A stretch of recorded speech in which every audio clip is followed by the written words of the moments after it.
So আজি মই discuss কৰিম সিলেবাস ফৰ ক্লাছ 10 ইংলিছ সাবজেক্টৰ কাৰণে ঠিক আছে যেটো তোমাৰ হাফ ইয়াৰলি এক্সামিনেশন 2026 ৰ সিলেবাস হয় HSLC 2027 ৰ কাৰণে বহুত ইম্পৰ্টেন্ট এটা এক্সাম হয় এইটো এক্সামে ডিসাইড কৰিব তোমালোকে কেনেকা HSLC এক্সামত অ্যাটেম্প্ট কৰিব পাৰিবা ঠিক আছে তো ভালকে চোৱা এইটো সাবজেক্ট কোড হয় C1 তো তোমালোকৰ থিওৰিৰ মাৰ্ক থাকিব 90 marks ঠিক আছে আৰু ইন্টাৰনেট অ্যাসেসমেন্টৰ পৰা 10 marks থাকিব যেটো তোমালোকৰ স্পোকেন ইংলিশ হয় না হেইটোৰ পৰা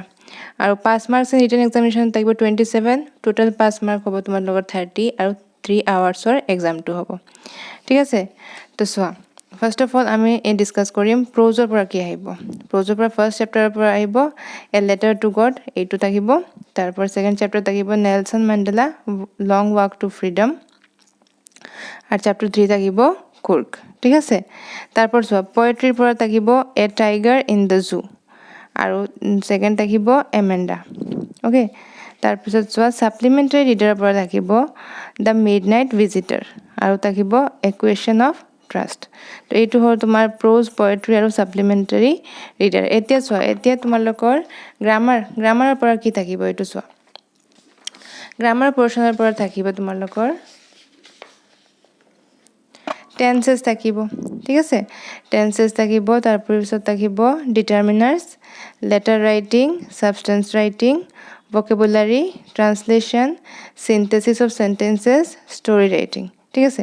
আৰু তোমালোকৰ কম্প্ৰিহেনশন আহে ন কম্প্ৰিহেনশন থাকিব দুটা পেছেজ থাকিব প্ৰোজৰ পৰা এটা তোমালোকে ওয়ান সিন অ্যানাদাৰ আনসিন তো এইবোৰ থাকিব গ্ৰামাৰৰ আৰু থাকিব যে তোমালোকৰ all the grammar portion of class 9 ৰ যিবিলাক আছে ন ক্লাস 9 ত তোমালোকে যি পাইছিলা হেইটো ওকে তো এইবোৰ থাকিব আৰু ভালকে চাইলোৱা গ্ৰামাৰৰ এইবোৰ থাকিব টেন্স থাকিব determiners letter writings substance writing vocabulary translation synthesis of sentences story writing ঠিক আছে ইয়াতে চাগে তোমালোকৰ লেটাৰ ৰাইটিং আৰু ষ্টৰি ৰাইটিংৰ অৰ্ড চাগে থাকিব পাৰে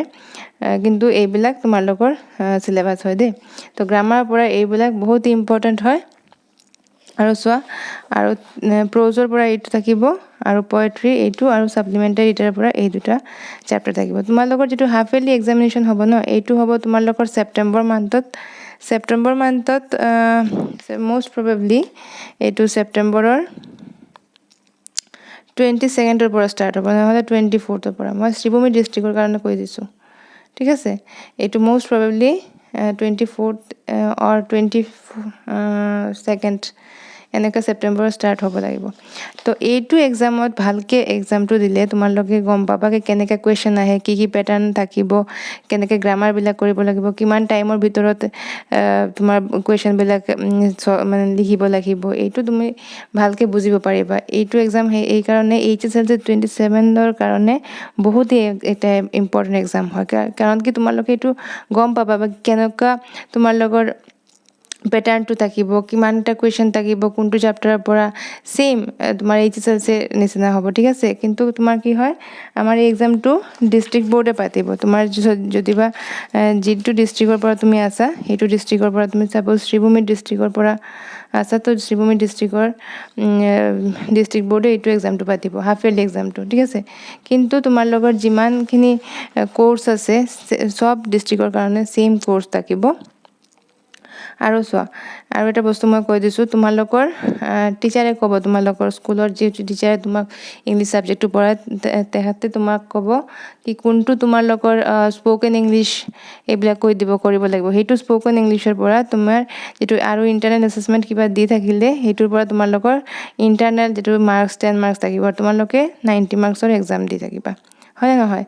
তো ইয়াৰ পৰা তোমাৰ 27 পাব লাগিব এই 90 মাৰ্কসৰ পৰা তো সেই কাৰণে তোমালোকে ভালকে চ্যাপ্টাৰ পঢ়ি লবা এইটো চ্যাপ্টাৰ বিলাক আৰু question answer থাকিব fill in the blanks থাকিব 1 marks নতুবা 2 marks question থাকিব এইবিলাক ভালকে শিকি লবা আৰু গ্ৰামাৰৰ যিমানখিনি গ্ৰামাৰ তোমালোকে ক্লাস 9 ত পাইছিলা সেই গ্ৰামাৰ বিলাকো তোমালোকে ভালকে পঢ়ি লবা ক্লাস 9 ৰ গ্ৰামাৰ যিমানখিনি তোমালোকে পঢ়িছিলা সাপোজ তোমালোকে টেন্সেস সাপোজ ভয়েস চেঞ্জ আহিলে, ঠিক আছে, ভয়েস চেঞ্জ আহিলে, নেৰেশ্যন আহিলে, তো এইবিলাক টেন্স নাজানিলে এইবিলাক তুমি কৰিব নোৱাৰা, ঠিক হয়নে নহয়? তো টেন্সটো ভালকৈ কৰিব লাগিব। ক্লাছ 9ৰ যিমানখিনি গ্ৰামাৰ পৰ্চন থাকে সেইবিলাকতো সদায় দি থাকে ক্লাছ 10ৰ কাৰণে, এইটো চিন্তা কৰিব নালাগে। ক্লাছ 9ৰ যিটো গ্ৰামাৰ পৰ্চন থাকে, ক্লাছ 9ৰ যিবিলাক গ্ৰামাৰ তুমি পঢ়িছা ন, সেইবিলাক আহিবই, প্লাছ এইটো তোমাৰ কোৰ্চৰ এইটো থাকিব, হয় নহয়? তো এইটো এক্সাম সেইটো কাৰণে ইম্পৰ্টেণ্ট, যিটো তোমাৰ লোকৰ HSLC 27 ন, তোমাৰ মেইন টাৰ্গেটটো কি হয়? তুমি ক্লাছ 10ৰ ষ্টুডেণ্ট, তোমাৰ মেইন টাৰ্গেটটো হ'ল HSLC 2027। তো সেইটো এক্সাম যদি তোমাৰ ভালকৈ দিব বিচাৰি আছা, সেইকাৰণে তোমাৰ হাফ ইয়াৰলি এক্সামটো বহুত ইম্পৰ্টেণ্ট এটা এক্সাম হয়, হয়নে নহয়? কাৰণ কি এটা বস্তু হ'ল কি তোমাৰ এইটো চেপ্টাৰবিলাক পঢ়া হৈ যাব, হয়নে নহয়? আৰু তোমালোকে মানে HSLC অহাৰ আগতেই তোমালোকে এই চেপ্টাৰবিলাক ভালকৈ শিকি ল'বা, তো সেইটো তোমাৰ ৰিভিশ্যনো হৈ যাব, গ্ৰামাৰবিলাকো শিকি ল'বা। তো সেইটো কাৰণে প্লাছ তোমালোকে এটা বুজি পাবা যে কেনেকুৱা কুৱেশ্যন আহে, কি কুৱেশ্যন আহে। তো এইটো একটা বহুত ভাল একটা এক্সাম হ'ব তোমাৰ কাৰণে, হাফ ইয়াৰলি এক্সামটো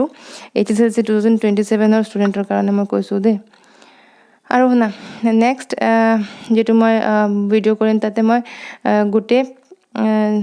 সব ছাবজেক্টৰ, ছাপ'জ মেথছ, ইংলিছ, ছ'চিয়েল চায়েন্স এইবিলাক চব এটা মানে ভিডিঅ'ত মই চব চিলেবাছখিনি মই ডিছকাছ কৰিম। অলৰেডি মই দুটা ভিডিঅ' কৰি দিলোঁ, এটা হ'ল আমাৰ মেথছৰ আৰু এটা ছ'চিয়েল চায়েন্স, এটা তিনিটা কৰিলোঁ, এণ্ড জেনেৰেল চায়েন্স, তিনিটা ছাবজেক্টৰ কাৰণে মই যিটো হাফ ইয়াৰলি এক্সামৰ যিটো চিলেবাছ আছে সেইটো অলৰেডি মই আপলোড কৰি দিছোঁ, ঠিক আছে? তোমালোকে চাব পাৰা।